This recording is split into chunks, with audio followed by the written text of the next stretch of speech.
Me voilà! S'il te plaît, apprends-nous quelque chose. Salut les enfants, c'est moi, Kunudon! Bonjour, Konodo. Les élèves de Kunugi Gaoka qui ont obtenu les meilleurs résultats verront leurs efforts récompensés en recevant un merveilleux cadeau! Ils reçoivent un bonus. Ils ont le droit à un stage de luxe à Okinawa, une région où l'été dure toute l'année! Vite, à nos passeports. Le transport, les frais d'hôtel et tous les autres services sont pris en charge par l'école. Comme ça, les élèves peuvent se consacrer entièrement à leurs études. Un tel luxe, c'est la débauche. Youpi. Quoi? C'est la classe E qui va en profiter? C'est une blague!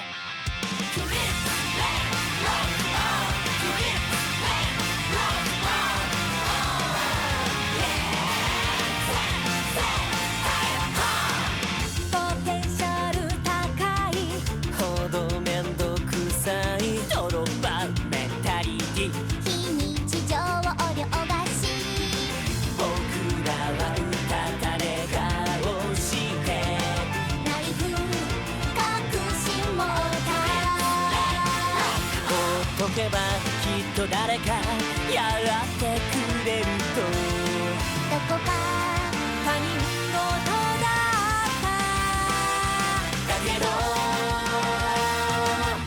ミスターティーチャー教えて未完成な僕らあなたという部落の影打ち抜けるでしょうか挑む限り可能性があればティーチャー見ていて迷い大きい僕ら誰よりもあなたのためにお勉強中さ殺意だけがあなたへのメッセージガチで行くよレボリューション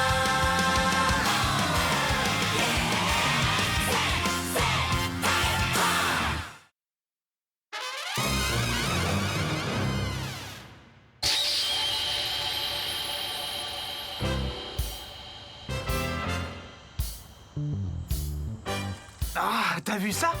Ça grouille de partout. Les vacances d'été ont commencé. Fini l'école, vive la liberté. Enfin, la liberté... Pourquoi t'as voulu venir dans le parc de l'école? Tu comprends, j'ai un peu honte qu'on me voit en train de ramasser des insectes comme un petit garçon. Mais tu sais, j'ai grandi en ville et j'ai toujours rêvé d'attraper des bestioles de ce genre. C'est Karma qui m'a dit qu'il avait remarqué un arbre rempli d'insectes ici. Par contre, Mayahara, ça m'étonne que t'aies voulu venir avec nous. Je croyais que tu détestais les sciences naturelles.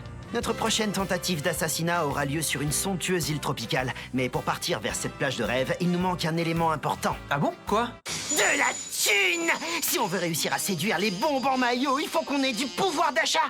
Ces petits insectes ne valent pas grand-chose. Mais si on trouve un gros Dorcus, on pourra le revendre des milliers de yens. Je vais me faire un max de fric sur Internet. Et ensuite, je pourrai inviter une fille et lui payer un dîner aux chandelles et une nuit de rêve dans un hôtel. Je crois qu'il a oublié le but du voyage. C'était pas de se la couler douce sur la plage. Oui, on va être loin du rêve de vacances d'un garçon en pleine puberté. Tu perds ton temps. Hein? Les Dorcus ne sont plus à la mode depuis longtemps. Kurahashi? Oui, c'est moi. J'ai cru comprendre que toi aussi t'espérais te faire un peu d'argent. Kurahashi, pourquoi tu dis que les Dorcus sont démodés? Comment tu le sais? Il paraît que quand on est né, les Dorcus valaient une vraie fortune sur le marché des insectes. Depuis, on a inventé une technique de reproduction artificielle.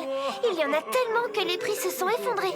Alors personne me donnera des milliers d'yens pour mon Dorcus. Moi qui pensais séduire une fille en lui racontant mes exploits de chasse. Tu peux oublier, aujourd'hui, une fille te coûtera beaucoup plus cher qu'un petit scarabée. Dis donc, t'as l'air de connaître le sujet. Tu t'intéresses vraiment aux insectes? Oui, j'aime tous les animaux de la Terre. Puisqu'on se retrouve ici, si on en profitait pour chasser tous ensemble. À nous tous, on pourra attraper un gros stock d'insectes à vendre. Kurahashi l'ingénue est super forte en biologie. Les mecs ne pensent qu'à des trucs salaces, mais au moins elle va nous aider à devenir un peu plus efficaces. Elle nous a remis sur la bonne voie. En avant! Il y en a pas mal qui ont été pris au piège. Waouh, c'est toi qui as installé ce piège? Et je l'ai fabriqué moi-même. Je suis venue le poser hier soir. J'en ai accroché une bonne vingtaine aux arbres du parc.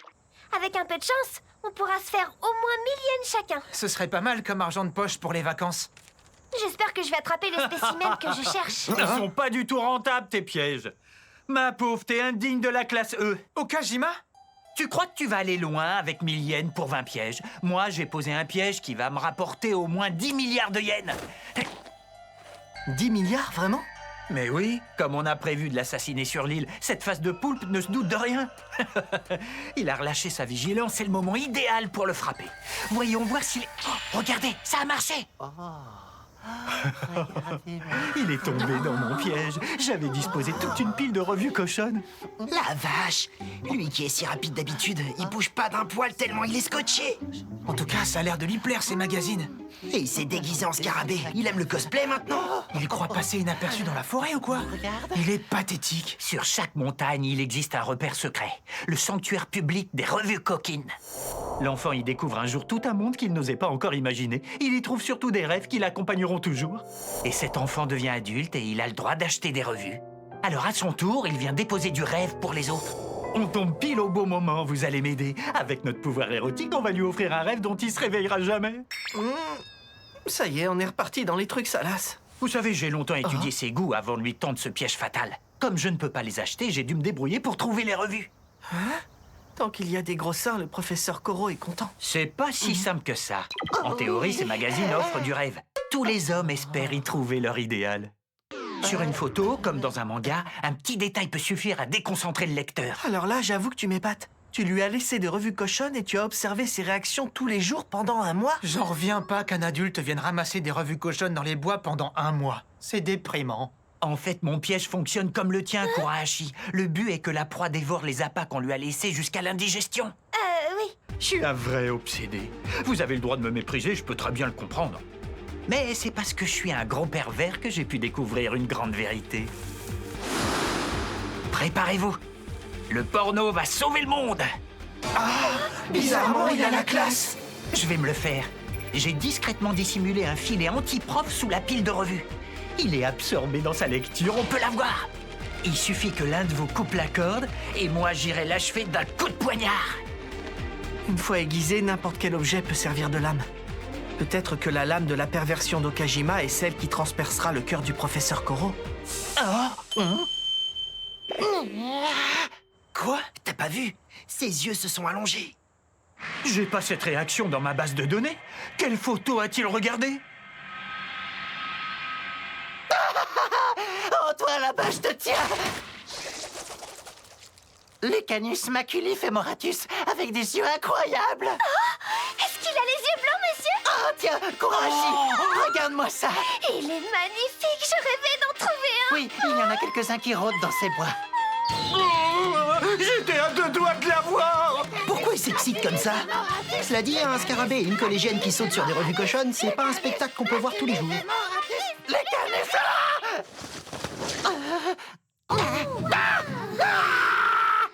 Oh là là, oh, j'ai honte, j'ai tellement honte, c'est la honte absolue. Je ne sais pas quoi dire, je suis indigne de mes fonctions de professeur. Je savais qu'il y avait un piège sous la pile, mais le magazine m'attire tellement. J'en ai tellement besoin maintenant que je n'ai pas résisté, je suis si faible. Il m'avait grillé dès le départ. Alors, c'est quoi ça, Kurahashi? Un Lucanus maculi femoratus? Dans les jeux vidéo, il se vend plutôt moins cher que le Dorcus. En ce moment, c'est un spécimen très recherché par les collectionneurs. Il ne se reproduit pas très facilement. Vu la taille de celui-là, on devrait en tirer dans les 20 000 yens. 20 000? Regardez attentivement la couleur de ses yeux. Ils sont blancs alors qu'ils devraient être noirs. Vous vous souvenez, en cours de biologie, je vous ai parlé du phénomène appelé l'albinisme. Ouais, je m'en souviens. Ce sont des animaux qui ont un gène qui fait qu'ils naissent tout blancs. Mais chez les scarabées, les albinos n'ont pas le corps blanc, seulement les yeux. On les appelle des white eyes. Cet animal est un spécimen extrêmement rare qui pourrait même intéresser des scientifiques du monde entier. Il pourrait valoir plusieurs centaines de milliers de yens. J'ai Sérieux? raconté à Monsieur Goro que j'avais très envie de voir un scarabée albinos et il m'a proposé d'en chercher un avec le zoom de ses yeux. Alors, bande de pervers, qui veut emporter ce scarabée chez lui? Moi, je veux! Je le tiens, alors je le garde. Hé, reviens! C'est moi qui l'ai attrapé! Assassinat, pornographie et scarabée. Même l'été, on peut apprendre plein de choses à l'école. Et dans une semaine, c'est le grand départ pour Okinawa. On a intérêt à se préparer.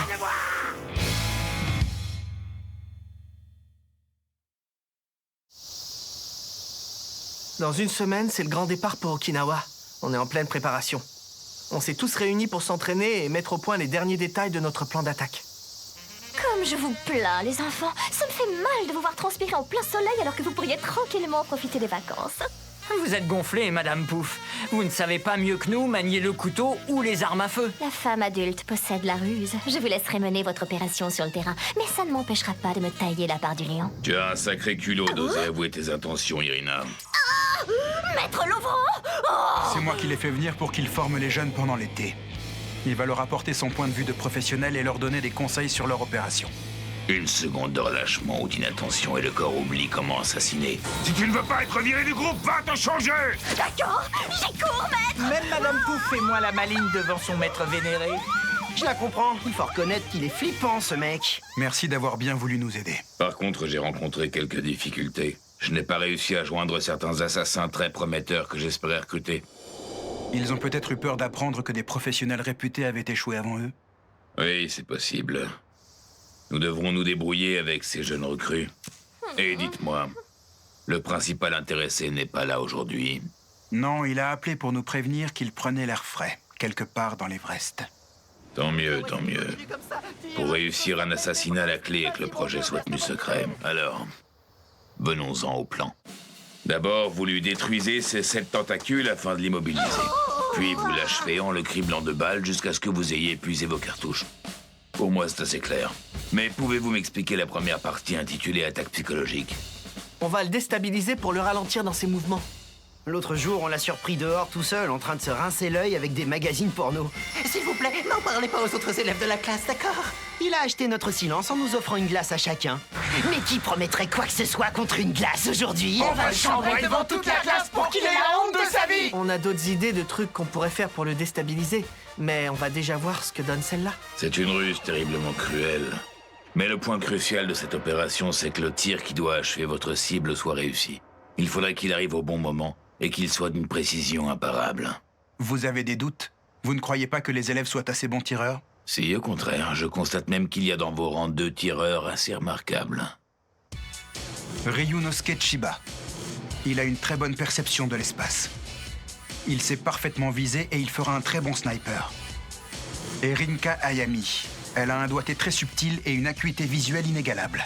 Elle est particulièrement forte dans les exercices de tir sur cible mouvante. Et je remarque que ni l'un ni l'autre ne sont fiers ou arrogants. C'est une bonne chose, leurs résultats parlent pour eux. Oui, je pourrais presque leur proposer de devenir mes disciples, mais leurs camarades aussi montrent des qualités prometteuses. Quand on sait le peu de temps que vous avez eu, vous les avez très bien entraînés. Oui, vraiment. Ils ont toutes leurs chances de réussir. Tu vises beaucoup mieux dans cette position. Certaines personnes tirent mieux assises plutôt qu'en posant un seul genou à terre. Oui, merci. Vous êtes super calé. Et toi, un problème de respiration. Ne te contrains pas, essaie de trouver le style dans lequel tu te sens à l'aise. J'aimerais lui poser une question. Ce n'est pas tous les jours qu'on se retrouve face à un assassin professionnel. Monsieur Lovro? C'est ce garçon.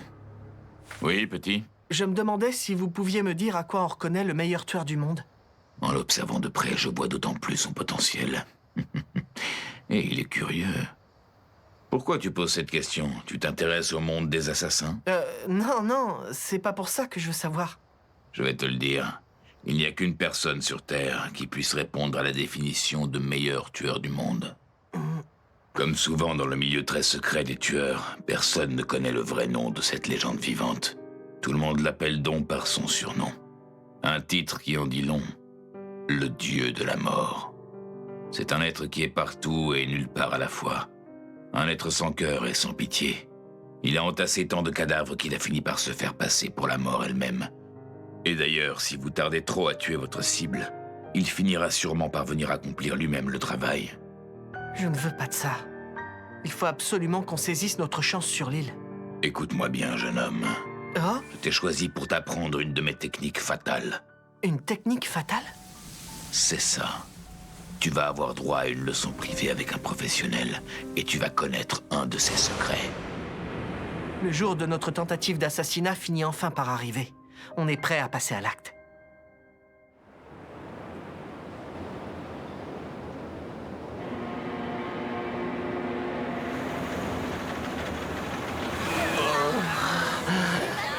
Je déteste les bateaux. Le bateau, c'est le moyen de transport le plus nul qui ait jamais été inventé. J'ai l'impression que ma cervelle est en train de se liquéfier pour se transformer en bouillie qui va bientôt sortir de mes boyaux. Levez-vous. messieurs Koro. Votre calvaire est terminé. Terre en vue. 6 heures de bateau depuis Tokyo. C'est là qu'on va dire adieu au professeur Koro. On y est!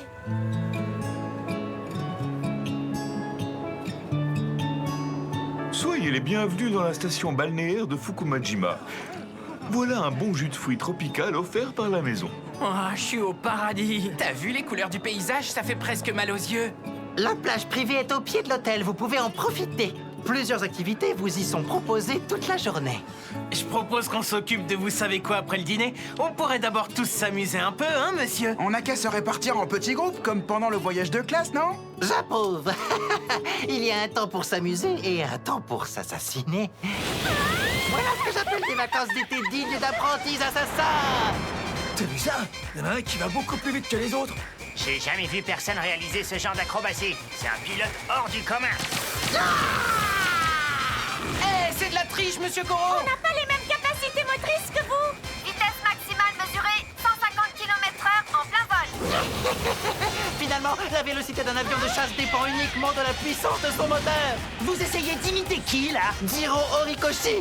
Il fabriquait des avions. Vous racontez n'importe quoi. Il était ingénieur, pas pilote. Vous partez dans tous les sens, là. Le premier groupe réussit plutôt bien à faire diversion. Ouais, la stratégie a l'air de fonctionner. Qu'il continue à détourner son attention. Pendant qu'ils essaient de le tuer, on passe inaperçu. C'est clair. Ça va bientôt être à nous de retrouver Koro sur la plage. Finissez ce que vous étiez en train de faire et allez vous changer. Ok. On faisait semblant de jouer, mais en réalité, on était très sérieux. On repérait minutieusement le terrain pour être sûr que notre plan marcherait à la perfection. Qu'est-ce qui vous est arrivé, monsieur? Qu'est-ce que vous avez sur la figure? Bah, j'ai bronzé. Dans le deltaplane, seule une moitié de mon visage était à l'ombre. Vous êtes le groupe 4. Je dois donc vous emmener voir les dauphins, c'est ça? Oui, c'est ça. Mais il faut reprendre le bateau, ça ira? Aucun problème! Pendant qu'un groupe distrayait Koro loin du rivage, les autres étaient chargés de tout mettre en place le plus discrètement possible. Où est le professeur Koro? Il est allé visiter des grottes sous-marines avec le groupe 3. T'inquiète pas, on peut s'installer, il va pas nous voir. Alors on va en profiter pour délimiter précisément notre zone de tir. On n'a pas beaucoup de temps. Mettons-nous vite au travail. Dis donc, ils rigolent pas tous les deux. C'est flippant, ils ressemblent déjà à des pros.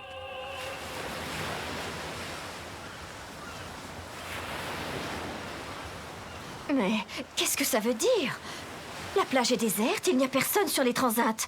Les derniers clients de l'hôtel sont partis aujourd'hui. La classe E a réservé la totalité du club pour toute la durée du séjour. C'était pas la peine de nous isoler du monde. Pourquoi à chaque fois que je me mets en maillot, ça tombe à plat? Nous avons conçu un plan inédit et ambitieux de grande envergure. Pour l'instant, tout se déroule comme nous l'avions prévu. Vous comprenez, mon petit Karasuma. Je suis une femme, j'ai besoin qu'on s'intéresse à moi. Il n'y a plus qu'un point qui me préoccupe. Comme vous y allez, vous attendiez qu'on soit seul. Je suis contente que vous preniez enfin les devants. Oh non mais ça va pas! Irina, j'ai une question pour toi. Oh. Tu es une tueuse professionnelle, tu maîtrises le sujet. Or, tu as dit qu'un plan se déroulait rarement comme prévu, c'est vrai? Oui, c'est vrai. J'ai étudié votre plan ultra sophistiqué. Je le trouve justement trop compliqué. Sur le moment, il y a forcément plusieurs éléments qui vont capoter. Mais vous croyez que je ne suis là que pour prendre du bon temps? Je vais laisser les gamins faire le gros du boulot. Mais une fois que leur plan aura échoué, je compte bien rentrer aussi sur le terrain pour saisir ma chance. Et moi, j'arrive toujours à mes fins. Pourvu que l'assassinat se déroule bien. Ah, merci les enfants, on s'est bien amusés. Grâce à vous, j'ai pu travailler mon bronzage. Vous avez cramé! Même vos dents sont devenues toutes noires. Vous avez encore moins d'expression qu'avant. Hé, monsieur, on a prévu de vous tuer ce soir après le dîner. Super! Allons d'abord manger au resto sur le bateau. Au moins, il s'éclate en vacances, le poulpe. Et pendant ce temps, nous, on bosse comme des dingues en faisant semblant de nous amuser. Mais si on arrive à le tuer ce soir, demain on pourra glander comme des larves sur la plage. Ouais, c'est clair. Cette fois, on se concentre, on n'a pas intérêt à se louper. Soyez le bienvenu. Nous vous avons réservé une table sur le bateau. Vous vous remplirez la panse en profitant du roulis des vagues. Je vois. Vous espérez me donner le mal de mer pendant le dîner pour que mes forces soient diminuées. Bien évidemment. Affaiblir la cible est l'une des bases de tout assassinat. Très juste, c'est une bonne stratégie. Mais êtes-vous sûr que cela suffira à vous donner l'avantage? J'ai rassemblé toutes mes forces pour pouvoir déjouer votre tentative. Ce n'est pas un vulgaire mal de mer qui... Vous avez trop cramé! Ah bon, je suis si noir que ça? Vous êtes tellement brûlé qu'on sait plus si vous êtes de face ou de dos. Mettez de la crème, je sais pas, faites quelque chose. Vous avez oublié un de mes talents. Je sais muer. Et si je me débarrasse de ma peau noire, je laisserai mes erreurs derrière moi. Et vous aurez un professeur Tonal. Oui, mais vous ne pouvez le faire qu'une fois par mois. C'est une caractéristique pratique dans de nombreuses circonstances. Généralement, je m'en sers plutôt en cas de danger. Le gros débile, il s'affaiblit juste avant son assassinat sans qu'on ait rien besoin de faire. Comment ça se fait qu'on n'ait pas encore réussi à le refroidir? C'est bien fait pour lui. On s'entraîne sans relâche depuis le début des vacances. On est plus près que jamais. Cette fois, on ne peut pas échouer. Ce soir, on lui plantera la lame dans le cœur.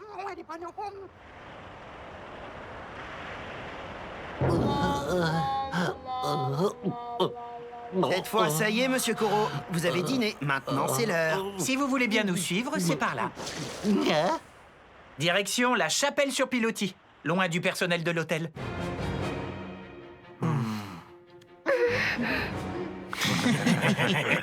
Monsieur, avancez et asseyez-vous où vous voulez. Comme vous le voyez, vous ne pouvez pas vous enfuir. On va bien rigoler. Et on va commencer les réjouissances par une petite projection de film. Chers enfants, dans ce projet, vous faites preuve de ruse, d'ingéniosité et de ténacité. Ce soir, je peux dire haut et fort que je suis fier d'être votre professeur. Je suis impatient de voir comment vous allez m'assassiner.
Hello, shooting